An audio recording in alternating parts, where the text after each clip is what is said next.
सभी का दिन मंगलमय हो। आज पुनः मैं हिंदी की कक्षा लेकर उपस्थित हुआ हूँ।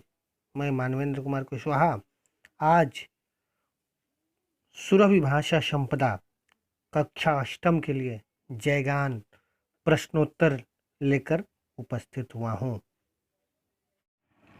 सभी भैया बन ध्यान दें, ये आपका प्रश्न संख्या 1 है। इस कविता के रचयिता कौन है? प्रश्न संख्या 1, इस कविता के रचयिता कौन है? जिसमें पहला है, इस कविता के रचयिता श्री सुब्रमण्यम भारती जी हैं। इस कविता के रचयिता श्री सुब्रमण्यम भारती जी हैं। ये जो चित्र है ये हमारे सुब्रमण्यम भारती जी का है। ये हमारे सुब्रमण्यम भारती जी हैं। दूसरा प्रश्न देखेंगे। दूसरा प्रश्न है, देश का जयगान करता हुआ कवि क्या क्या होने और करने की कल्पना करता है? देश का जयगान करता हुआ कवि क्या क्या होने और करने की कल्पना करता है? दूसरे का उत्तर देखेंगे। दूसरा है, देश का जयगान करते हुए कवि ने कहा है कि अब मन में दुविधा रूपी प्रबल दुख का अंत होगा। हम हिमालय पर्वत पर चांदी जैसी चमकती हुई बर्फीली चोटियों के कारण बिना विरोध के आगे बढ़ते जाएंगे और अपनी विजय की गाथा का गुणगान करेंगे। दूसरा पुनः देखेंगे। देश का जयगान करते हुए कवि ने कहा है कि अब मन में दुविधा रूपी प्रबल दुख का अंत होगा। हम हिमालय पर्वत पर चांदी जैसी चमकती हुई बर्फीली चोटियों के कारण बिना विरोध के आगे बढ़ते जाएंगे और अपनी विजय की गाथा का गुणगान करेंगे।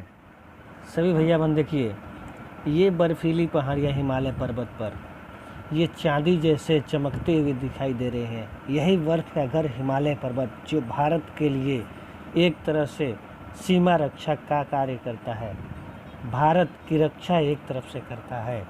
यही हिमालय पर्वत जो पर्वतों का राजा भी है।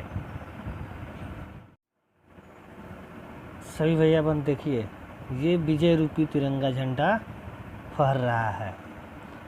यही सपना हमारे सुब्रमण्यम भारती जी ने देखा था कि भारत देश का जय जयगान करेगा। भारत के यश की प्रसिद्धि का गान सभी भारतवासी एक साथ मिलकर करेंगे। यही विजय तिरंगा फहर रहा है। तीसरा प्रश्न देखेंगे भैया बहन। तीसरा प्रश्न है, भारत की पर्वत चोटियाँ किस प्रकार की हैं? भारत की पर्वत चोटियाँ किस प्रकार की हैं? तीसरा देखेंगे। तीसरा है, भारत के पर्वतों की चोटियाँ चांदी जैसे चमकते हुए बर्फ के श्रेणी रूपी घरों के समान हिमालय पर्वत की शोभा बढ़ा रही हैं।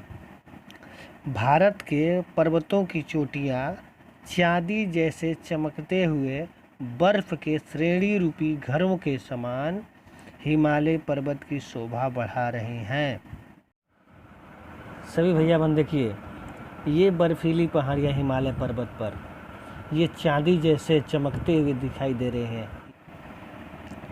चौथा प्रश्न देखेंगे भैया बहन। चौथा प्रश्न है, पोत दल शत शत तरेंगे पश्चिमी सागर भरेंगे। पोत दल शत शत तरेंगे पश्चिमी सागर भरेंगे से क्या अभिप्राय है? केवल पश्चिमी सागर ही क्यों कहा गया है? चौथा देखेंगे। प्रश्न उत्तर संख्या 4, एक साथ 100 नौका दल सागर में चलेंगे और पश्चिमी सीमा तक अपनी शक्ति का एहसास कराएंगे और विजय रूपी जय जयकार से सागर को गुंजायमान करेंगे।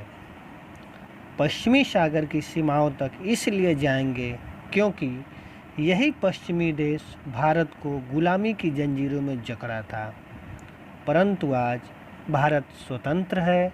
उसी स्वतंत्रता रूपी विजय से पश्चिमी सागर तक जय जयकार करेंगे। पुनः 4 नंबर देखेंगे।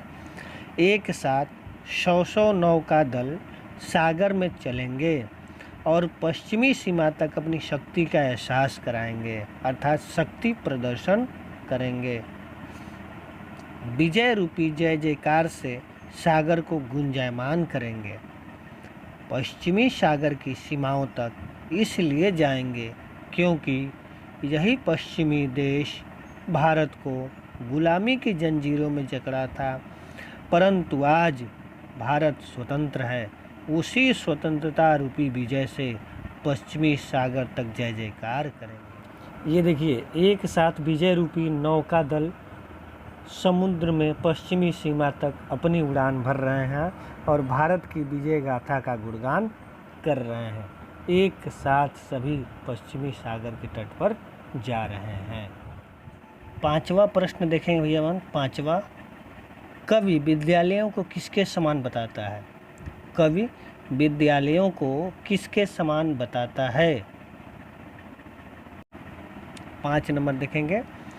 कवि ने विद्यालयों को देवताओं के मंदिर के समान पवित्र बताया है।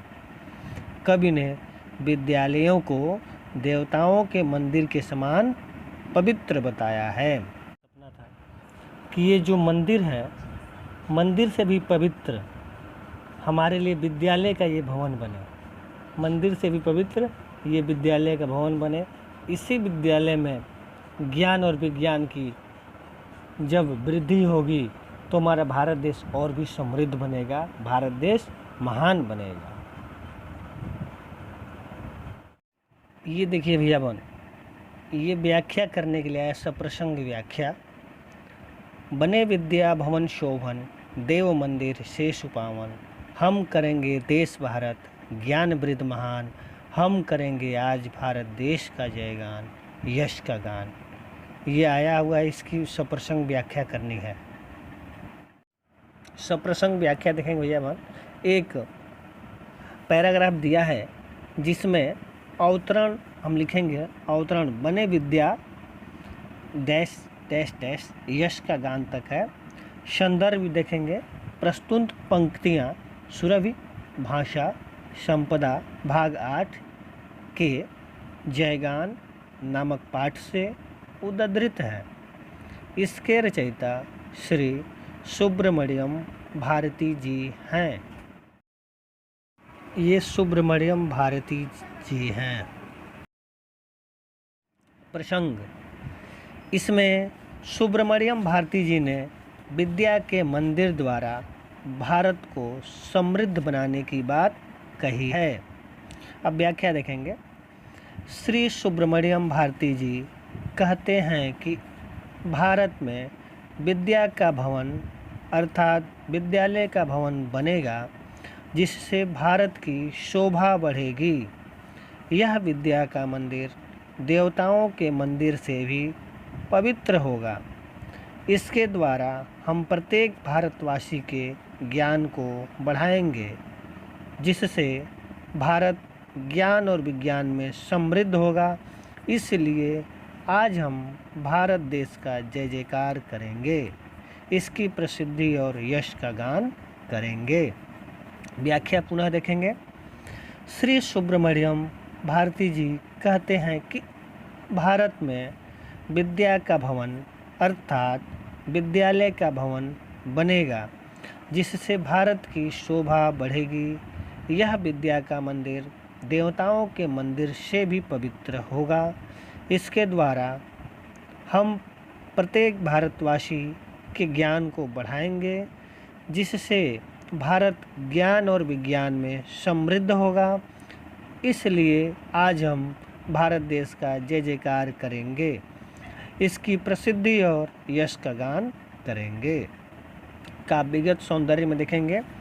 पहला है ज्ञान द्वारा भारत को समृद्ध बनाने की बात कही गई है। ज्ञान द्वारा भारत को समृद्ध बनाने की बात कही गई है। दूसरा, शिक्षालय को देवालय से पवित्र बताया गया है। शिक्षालय को देवालय से पवित्र बताया गया है। तीसरा है तत्सम शब्दों का प्रयोग हुआ है। तीसरा, तत्सम शब्दों का प्रयोग हुआ है।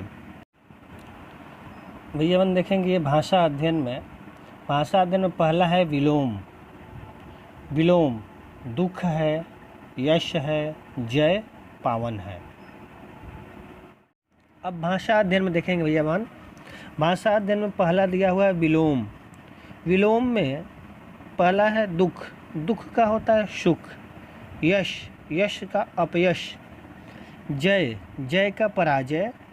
पावन का अपावन, पावन का उपसर्ग लगा देंगे तो पावन का अपावन हो जाएगा। दूसरा भाषा अध्ययन में है, भाषा अध्ययन में दूसरा है, पिछली कक्षा में आपने अनुप्रास अलंकार की पहचान सीख ली थी। कविता की इन पंक्तियों में अनुप्रास अलंकार के प्रयोग को बताइए। क है द्वेद दुख का अंत होगा। द बार बार आया है तो इसमें हमारा द वर्ण है। इसके बाद हम करेंगे आज भारत भूमि का जयगान। हम करेंगे आज भारत भूमि, इसमें हमारा भ दो बार आया है। इसके बाद है ग, ग में तट तमाल तरुवर बहुछाए। ग में हमारा हो गया त वर्ण। और कालिंदी, घ है कालिंदी फूल कदम को डालन। इसमें हमारा क वर्ण है, ये हमारा क वर्ण है। दूसरा भाषा अध्ययन में दिया है कि पिछली कक्षाओं में लिखा गया है कि अनुप्रास अलंकार पढ़ चुके हैं हम लोग। पुनः एक बार अनुप्रास अलंकार की परिभाषा देखेंगे। जिस अलंकार में या जिस काव्य में एक ही वर्ण की बार बार आवृत्ति होती है उसे हम अनुप्रास अलंकार कहते हैं। जिस काव्य में एक ही वर्ण की बार बार आवृत्ति हो, आवृत्ति मतलब दोहराया गया हो, वहाँ पर अनुप्रास अलंकार होता है।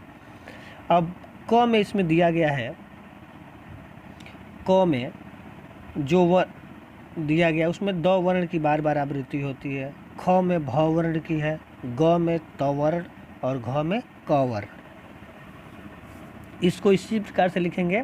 प्रश्न आपके सामने है, इसके आधार पर लिखेंगे। क में द वर्ण, ख में भ वर्ण, ग त वर्ण, घ क वर्ण। ये भाषा अध्ययन में तीसरा देखेंगे भैया बन, पावन शब्द में सु उपसर्ग का प्रयोग करके सुपावन शब्द बना है। तो सु उपसर्ग के प्रयोग करते हुए 5 शब्द लिखना है। सु उपसर्ग के प्रयोग करते हुए 5 शब्द लिखना है। तीसरा देखेंगे भाषा अध्ययन में, सु उपसर्ग से बनने वाले 5 शब्द लिखना है। सु उपसर्ग से बनने वाले 5 शब्द लिखना है। तो सु जोड़ आगत स्वागत हो गया, सु जोड़ दूर सुदूर हो गया, सु जोड़ लेख सुलेख हो गया, सु जोड़ प्रभात सुप्रभात हो गया, सु जोड़ इच्छा स्वेच्छा हो गया। चौथा भाषा अध्ययन भैया बहन है, 2 पर्यायवाची लिखना है। सागर का जल यश, 2 पर्यायवाची लिखना है। सागर जल और यश 2 पर्यायवाची लिखना है। अब पर्यायवाची दिया गया है सागर, सागर के 2 पर्यायवाची दिया गया है सभी में, रत्नाकर और समुद्र। जल नीर पानी, यश, यश का होता है कीर्ति और प्रसिद्धि। पर्यायवाची जिसमें सागर का रत्नाकर समुद्र, जल का है नीर पानी, यश कीर्ति प्रसिद्धि। भैया बन 5वां आपके लिए है, सुब्रमण्यम भारती जी के बारे में पढ़ेंगे। इसके बाद 6वां है, 6वां सुब्रमण्यम भारती जी की अन्य कविताओं कक्षा में पढ़ें और सुनाएं। अन्य एक रचना मैं आपको दे रहा हूँ। सुब्रमण्यम भारती जी का एक कविता है वंदे मातरम पे, जिसमें ये वंदना करते हुए कहते हैं, आओ गाएं वंदे मातरम, भारत माँ की वंदना करें हम। आओ गाएं वंदे मातरम, भारत माँ की वंदना करें हम। ऊंच नीच का भेद कोई हम नहीं मानते, जात धर्म को भी हम नहीं जानते। ब्राह्मण हो या कोई और, पर मनुष्य महान है, इस धरती के पुत्र को हम पहचानते। आओ गाएं वंदे मातरम, भारत माँ की वंदना करें हम। वे छोटी जाति वाले क्यों हैं, क्यों तुम उन्हें कहते अछूत, इसी देश के वासी हैं वे, यही वतन, यही उनका वजूद।